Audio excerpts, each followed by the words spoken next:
அனைவருக்கும் அன்பு வணக்கங்கள். தெய்வ புலவர் நமக்கு கொடுத்துருக்கிற திருக்குறளில் மறைபொருளாக மெய்ப்பொருள் தத்துவங்களும் ஆன்மீக கருத்துக்களும் நிறைய இருக்குது. அன்றாட வாழ்க்கையில் ஈஸியாக புரிஞ்சுக்கிற மாதிரி உள்ள தெளிவுரைகளை மட்டுமே நாம் பார்த்து பழகிட்டோம்.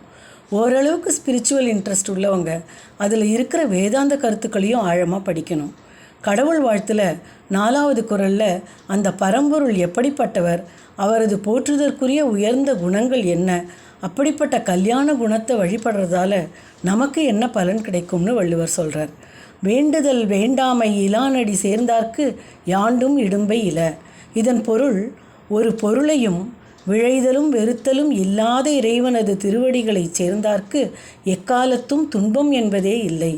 இதில் ஒரு பொருளையும் விழைதலும் வெறுத்தலும் இல்லாத இறைவன்னு ஏன் சொன்னார்? பரம்பொருள்ங்கிறதுக்கு இலக்கணமாக எல்லா இறை நூல்களும் சொல்வது என்ன?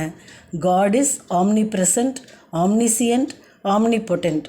எங்கும் நீக்கமற நிறைந்திருப்பவர், எல்லாம் அறிந்த தூய வாலறிவர், சர்வ வல்லமை படைத்தவர், பிறப்போ இறப்போ இன்றி எப்போதும் நிலைத்திருப்பவர், சச்சிதானந்த ஸ்வரூபி அப்படின்னு சொல்கிறோம். ஸோ அப்படி பரிபூர்ணமாக முழுமையாக ஆனந்தத்திலேயே திளைச்சு அவரே எல்லாமா இருக்கிற அவருக்கு இது வேணும் இது வேண்டாம் அப்படின்னு எதுவுமே இருக்க முடியாது தானே. பகவத்கீதை 9வது அத்தியாயம் 29வது ஸ்லோகத்தில் எல்லா உயிரினங்களிலும் நான் ஒரே சமமாக நிறைந்துள்ளேன், எனக்கு வெறுக்கத்தக்கவன் வேண்டியவன் இல்லை அப்படின்னு பார்க்குறோம். இந்த ஸ்லோகத்தை படிக்கிறச்சே அந்த பரம்பொருள் தான் எல்லாவற்றையும் தோற்றுவித்தார். அதனால் அவர் சகல லோகத்துக்கும் ஜீவராசிகளுக்கும் பாலமுதூட்டும் தாயினும் சால பரிந்து அம்மையப்பனாய் இருக்கிறதால எந்த பாரபட்சமும் இல்லாமல் இருக்கார்னு நினைக்க தோன்றது. அப்படிப்பட்ட கருணாமூர்த்தியை நாம் தொழுவதனால நமக்கு எப்பவுமே துன்பம் இல்லை. பரிமேலழகர் விளக்க உரையில் வேண்டுதலும் வேண்டாமையும் இல்லாத அந்த பரம்பொருளை நாம் வணங்கிறதுனால நமக்கும் அவருடைய இயல்பு ஏற்பட்டு நாம் துன்பங்களில் இருந்து விடுபடுவோம்னு சொல்கிறார்.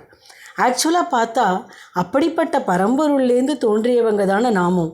அப்போது நாமளும் விருப்பு வெறுப்பே இல்லாதவங்களாக ஆக முடியுமா?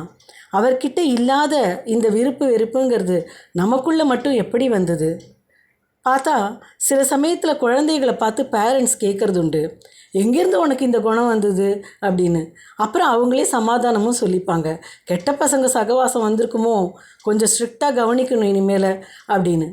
அதே போல் அந்த பரம்பொருள்கிட்டேருந்து வந்த நமக்கும் விருப்பு வெறுப்புங்கிற இந்த இரட்டை நிலை, likes and dislikes, preferences and prejudices வந்ததுக்கு காரணம் கெட்ட பசங்களாக நம்ம புலன்கள் மூலமாக நமக்குள்ளே வந்திருக்கிற ஈகோ, டிசையர், அதாவது அகந்தை, ஆசை, தான் தனதுன்னு தன்னையே முன்னிலைப்படுத்துகிற சுயநலம், இதெல்லாம் தான்.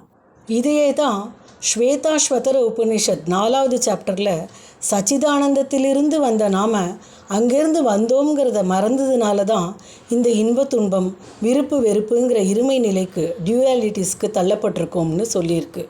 ஸோ இறைவனின் திருவடிகளை வணங்குவது மட்டும்தான் இந்த துன்பத்திலிருந்து விடுபட ஒரே வழி.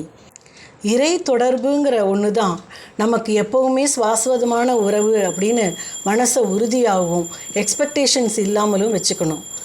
பெருமாள் திருமொழியில் குலசேகர் ஆழ்வார் வாளால் அறுத்து சுடினும் மருத்துவன்பால் மாளாத காதல் நோயாளன் போல் மாயத்தால் மீளா துயர்த்தரினும் வித்துவக்கோட்டு அம்மானி ஆளா உனது அருளே பார்ப்பன் அடியனே அப்படின்னு நமக்கு வர துன்பமும் நன்மைக்குத்தான்னு எடுத்துக்க பழகிக்கணும். இதெல்லாம் நடக்கிற காரியமா? நாமெல்லாம் ஆசாபாசங்கள் நிறைஞ்ச சாதாரண மனுஷ பிறவி அப்படின்னு தோணலாம். ஆனால் அதே சாதாரண மனித பிறவி எடுத்த ராமர் சென்ற நிமிஷம் வரைக்கும் தனக்கு பட்டாபிஷேகம்னு இருந்த நிலைமை மாறி காட்டுக்கு போகணும்னு கட்டளை வந்தப்போ சந்தோஷமாக அதை அக்செப்ட் பண்ணிட்டு போனாரே, அதை நாம் மனசில் நினச்சி ஒவ்வொரு நாளும் பிரார்த்தனைக்குன்னு ஒரு 5 நிமிஷமாவது டைம் ஒதுக்கணும். நம்ம பிரார்த்தனை வலுப்பெற நிச்சயமாக நமக்கு அப்படி ஒரு பிரக்ஞனாக இருக்கக்கூடிய ஒரு பக்குவம், பேலன்ஸ்டு மைண்டு வருங்கிறது நிச்சயம்.